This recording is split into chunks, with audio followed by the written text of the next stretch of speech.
The European currency has remained range-bound. There are few who want to sell the euro. At the same time, traders continue to protect the level of 1.0720.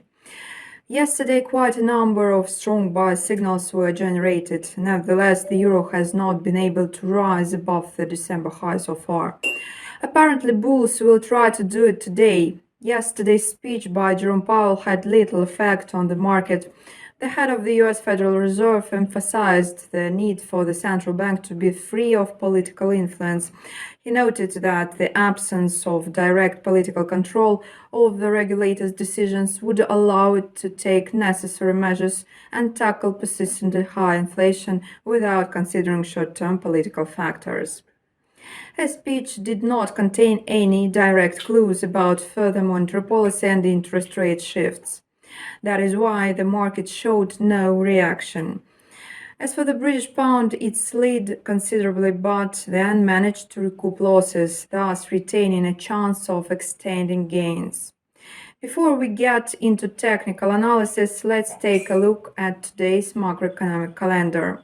It's bereft of any important releases except for data on US crude oil inventories. Therefore, in order to make trading decisions, it is worth being guided by technical indicators. According to the 1-hour Euro-American dollar chart, the levels of 1.0758 and 1.0722 act as resistance and support respectively. In the most likely scenario, bulls will make every effort to break above this range in early trade. If the price overcomes 1.0758 and tests it from the top down, a strong buy signal will come. In this case, the euro is expected to advance to 1.0791 and 1.0820, where I recommend going short on a rebound. Short positions on a rebound can also be considered at 1.0853. Going short at 1.0758 and 1.0791 will be relevant only amid a false breakout.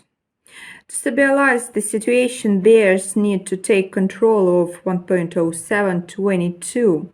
If the price goes down, fixes below this mark and tests it from the bottom up, the pair will enter a deep correction down to 1.0687 and then 1.0653. However, this scenario is possible only amid US inflation data to be released tomorrow.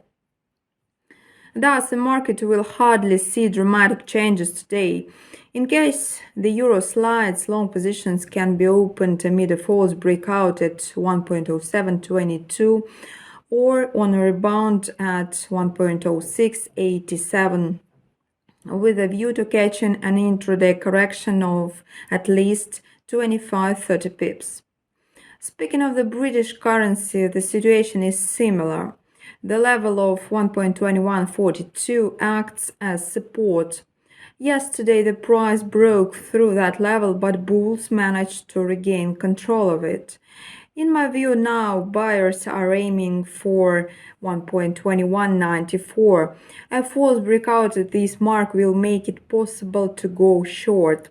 If the price dips down to 1.2142, breaks through this level and tests it from the bottom up, the volume of short positions will increase. In this case, the pound sterling will head towards 1.2094 and 1.2037. At the level of 1.2037, I recommend going long on a rebound. Long positions at 1.2094 and 1.2142 can be considered only in the event of a false breakout. Alternatively, if the price edges higher in early trade, consolidates above 1.2194 and tests it from the top down by midday, a strong buy signal will be generated. Thus, the British pound may rise to 1.2260, where it will be possible to go short on a rebound, counting on an intraday correction of 30-35 pips. In case bears trading activity at 1.2260 is subdued, short positions on rebound will be relevant at 1.2300. Best of luck!